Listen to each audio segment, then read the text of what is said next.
niloloko tayo ng santo. Hindi tayo niloloko ng santo. Totoo ang kanilang pag-iral, mga kapatid. Malinaw ang paninindigan ko. Ang mga santo ay hindi kathang-isip. Hindi sila imbento ng simbahan. Hindi sila panlilinlang sa mga tao. Sila ay mga tunay na taong nabuhay. Naghirap, naglingkod, at nagmahal sa Diyos hanggang wakas. Ngunit bakit may nagsasabing niloloko raw tayo ng santo? May nagsasabi, wala namang nakasaad sa Biblia na manalangin sa mga santo. May nagsasabi, sumasamba kayo sa tao. May nagsasabi, ginawa lang yan para kontrolin ang masa. Kaya pag-usapan natin ito ng malinaw, biblikal, at historical. Biblikal na pundasyon. Una, ano ba ang ibig sabihin ng santo? Sa Biblia, ang santo ay nangangahulugang banal o itinalaga para sa Diyos. Sa bagong tipan, tinatawag ni San Pablo na mga banal ang mga Kristiyano. Sa aklat ng mga gawa at sa mga sulat ni Apostol Pablo, makikita natin na ang mga mananampalataya ay tinatawag na mga banal.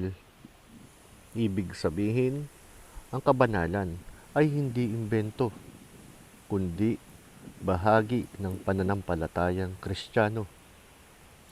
Pangalawa, buhay ba sila o patay? Sinabi ni Jesus na ang Diyos ay Diyos ng mga buhay at hindi ng mga patay. Sa Ebanghelyo, nang banggitin niya sina Abraham, Isaac at Jacob, malinaw na sila ay buhay sa Diyos. Sa aklat ng Pahayag, Revelation, makikita natin na ang mga banal sa langit ay nag-aalay ng panalangin sa Diyos na parang insenso. Ibig sabihin, may kamalayan sila. May pakikibahagi sila sa panalangin. Hindi ito pagsamba sa tao. Ito ay pagkilala na ang katawan ni Kristo ay iisa, nasa lupa man o nasa langit. Kung tayo rito sa lupa ay maaaring manalangin para sa isa't isa, bakit hindi maaaring manalangin ang mga nasa presensya ng Diyos para sa atin? Historical na patunay. Hindi nagsimula ang paggalang sa mga santo noong medieval times lang. Noong unang siglo pa lamang ng Kristyanismo, lalo na noong panahon ng pag-uusig sa mga Kristiyano sa Roma. Kinikilala na ang mga martir. Ang mga unang Kristiyano ay nagtitipon sa libingan ng mga martir upang alalahanin ang kanilang sakripisyo. Halimbawa, si San Lorenzo Ruiz, may malinaw na tala sa kasaysayan ng kanyang pagkamartir sa Japan noong 1637. Si San Francisco de Assis, documented ang kanyang buhay, ang kanyang pagtalikod sa kayamanan at ang kanyang misyon. Si Santa Teresa ng Calcutta, hindi ba't kamakailan lang nabuhay? Nakita ng buong mundo ang kanyang paglilingkod sa India. Paano magiging panloloko ang isang taong may birth certificate? historical records, sulat kamay, at testimonya ng mga kasama. Ang canonization process ng simbahan ay hindi basta-basta. May investigasyon, may historical verification, may theological review, may pag-aaral sa mga himala na may medical at scientific evaluation. Hindi ito simpleng sikat ka, santo ka. Pagsamba ba ito? Isa sa pinakamalaking maling akala. Sumasamba kayo sa santo. Hindi po. Ang pagsamba, adoration, ay para lamang sa Diyos.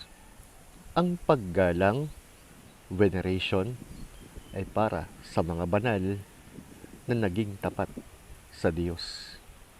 Kung iginagalang natin ang mga bayani ng bansa tulad ni Jose Rizal, hindi ibig sabihin sinasamba natin siya. Kung nagbibigay tayo ng bulaklak sa puntod ng ating mahal sa buhay, hindi natin sila ginagawang Diyos.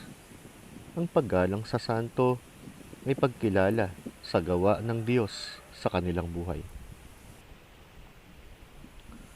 Bakit may mga himala? May mga nagsasabi, ginagawa lang yan para makapanghikayat. Pero isipin natin, kung ang isang himala ay dumaan sa masusing investigasyon, may medical board, may pagsusuri ng mga doktor at hindi maipaliwanag ng siyensya. Bakit natin agad sinasabing panloloko? Hindi ba't kung may doktor na hindi maipaliwanag ang paggaling, mas dapat itong pag-aralan kaysa itanggi? Ang mas malalim na tanong. Minsan, ang tanong na niloloko ba tayo ay galing sa sugat ng karanasan. Baka may nakita tayong maling debosyon. Baka may taong ginamit ang relihiyon para manloko. Pero tandaan natin, ang maling paggamit ng isang bagay ay hindi nagpapatunay na mali ang bagay mismo. May mga taong gumagamit ng Biblia para manakit. Ibig bang sabihin, mali ang Biblia? Hindi. May mga politiko na gumagamit ng batas para sa pansarili. Ibig bang sabihin, mali ang konstitusyon? Hindi ganoon din sa mga santo. Ang pinakamahalaga, ang tunay na santo ay hindi humihingi ng atensyon para sa sarili. Lahat sila ay nagtuturo pataas, papunta kay Kristo. Kapag ang debosyon ay naglalayo sa Diyos, mali iyon. Pero kapag ang halimbawa ng santo ay nagtutulak sa atin na maging mas mabait, mas mapagpatawad, mas mapaglingkod, iyon ay biyaya. Hindi tayo niloloko ng santo. Sila ang patunay na kayang baguhin ng Diyos ang isang ordinaryong tao. Ang kanilang buhay ay mensahe. Kung kinaya nila, kaya rin natin sa tulong ng Diyos. Hamon sa atin. Ang tanong ngayon ay hindi, niloloko ba tayo ng santo? Ang mas mahalagang tanong ay, hinahayaan ba nating baguhin tayo ng kanilang halimbawa? Dahil ang tunay na panlilinlang ay hindi galing sa santo, kundi kapag alam natin ang tama pero ayaw nating isabuhay.